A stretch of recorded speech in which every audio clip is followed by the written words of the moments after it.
In 1996, Ghost in the Shell opened in America with a fair amount of success.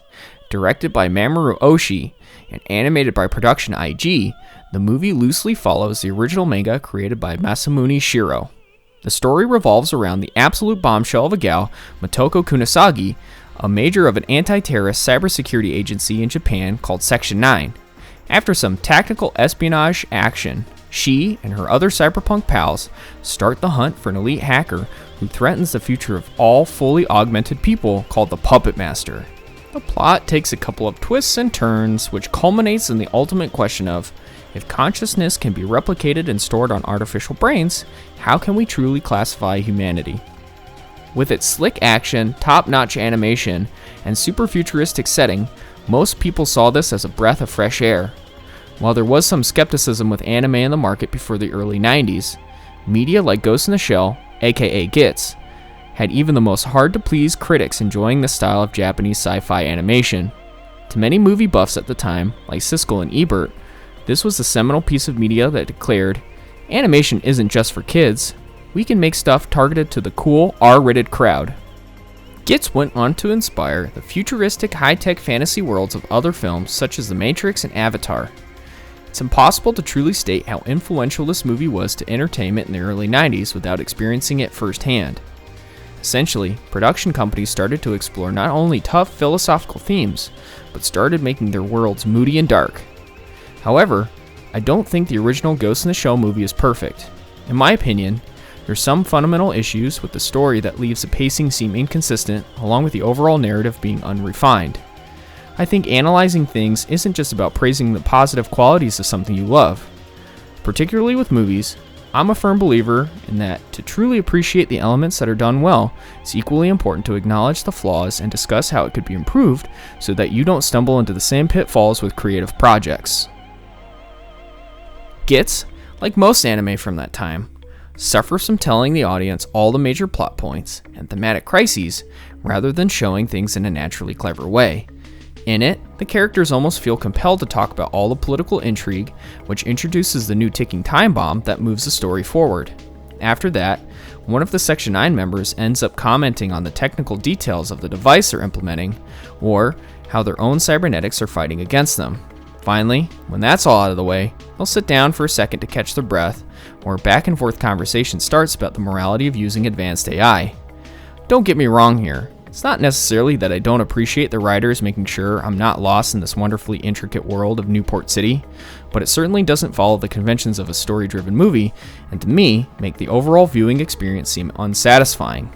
While this in itself can be the point of a movie, like almost every Coen Brothers film, I feel that here, it's done unintentionally and leads to the overall message falling a little flat. For example, in screenwriting, there's a concept referred to as Chekhov's gun.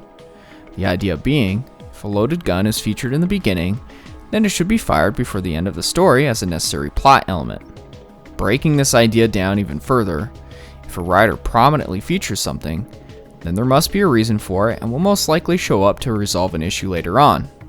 At the end of the first act, Togusa, a rookie cop on his first day of work with the S9 crew, is commented on by both Bato and Kusanagi about his old school wheel gun. There are several times where they mention the revolver by its model name, its caliber, and its capacity, all the while constantly berating him for not sticking to a semi-auto pistol. If you're anything like me, after watching all the Lethal Weapons and Die Hards over the past 30 years, in the back of your head you'll think, this dude is going to show these jerks there's still good use for that big iron on his hip in the digital age. When the terrorists are running away after nabbing the MacGuffin and Togusa shoots a tracking device in the back license plate of their getaway car, you'll think, oh, that's the reason why he's got a Cowboy 6 shooter. It's got the capability of firing special ammo. Except, Bato at that moment interrupts by yelling, if you had a modern GAT, you could have put 2 trackers in that bad boy. For the rest of the third act, all mention of Togusa and his pea shooter are totally dropped from the plot, where it abruptly shifts into the philosophical pondering of hackermancy. There are several issues that arise from this type of writing. Most importantly, each character lacks a personality. Certainly, there's plenty to be said for characters in movies that don't have multifaceted identities, especially if a story is driven by its overall themes. Like in the movie No Country for Old Men, the 3 main players of that story, Chigurh, Ed, and Llewellyn, aren't defined by their personalities, but what they represent as motifs in the story and how they directly conflict with each other. GITS would benefit greatly with this type of writing. Here's a fun way I think the movie could be constructed. Togusa is the new guy with a flair for the past, i.e., things were better back then. Bato is the S9 veteran that's seen it all in the last couple of decades with cybernetic enhancements. Motoko is a blank slate badass whose ultimate goal is to be the perfect soldier willing to sacrifice herself to accomplish every mission. Bato can be the counter to Kusanagi as a nagging voice in her head to state that taking risks won't always net the best outcome. However, without the upgrades that replace every part of the Major's body, she wouldn't be able to save the day by performing awesome gunkata if she was willing to play things safe. Being the foil to the both of them, Togusa is a rookie who remembers the past so you don't have to, and evaluates each situation carefully to formulate a plan. The film script wouldn't have to change much at all.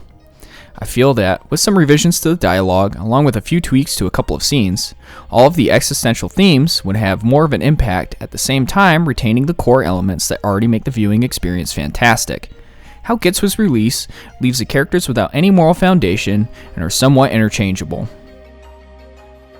Using the example of Togusa's revolver, the director glazes over any opportunity for him to be unique among the rest of the police in Newport City and treats him more like a thing that gets a plot moving to its variety of moral conundrums.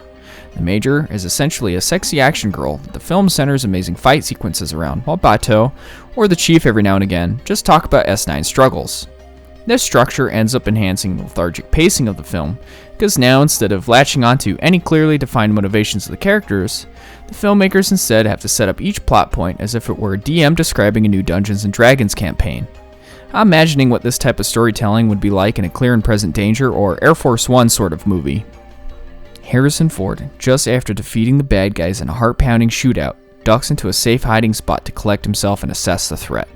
Just then, he stops everything to make a phone call to the Pentagon, discussing the political ramifications of giving into the terrorist demands to save his own family, and how this could undermine the social status of the presidency. While he's standing absolutely still, the camera cuts from several different wacky angles as Harrison Ford and the war generals talk uninterrupted for 5 minutes straight. This isn't necessarily exclusive to Ghost in the Shell. I think it just helps illustrate my overall hang-up of anime from that time.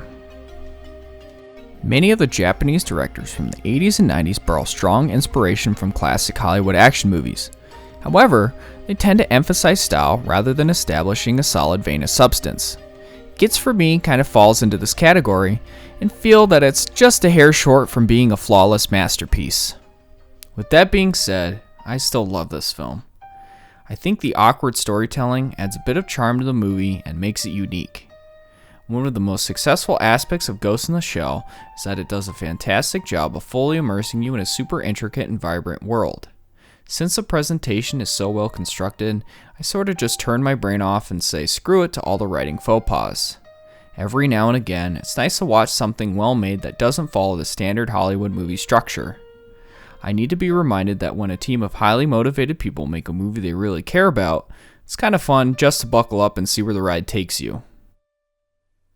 As a kid, I would watch cartoons and play games inspired by movies like Ghost in the Shell and became captivated with the cyberpunk aesthetic. I was fascinated with the possibility of living in a densely populated futuristic city alongside high-tech machines and battle mechs. After rewatching this movie, I started to become reminiscent. It seemed like Japanese production companies were proud of their ability to replicate cool, modern technology that was developed in their own country. Even the most silly comedies from the era obsessively focused on one-to-one accurate representations of fighter jets, cars, and tanks, which would all be meticulously animated by hand. It showed the potential for what could be accomplished in the future with computer technology and their own passion for their craft. These animators and directors saw the potential not only in how this technology could be utilized to improve the production of animation, but also how it could be the next step in human evolution. There was a sense of optimism layered under the gritty neo-noir setting in cartoons from the 90s that fueled everyone's imagination. Hopefully this sort of fervor reignites in filmmaking so that a whole new generation can be inspired just like I was all those years ago. Despite some of its flaws in its execution, Ghost in the Shell is a remarkable film and holds a very special place in my heart.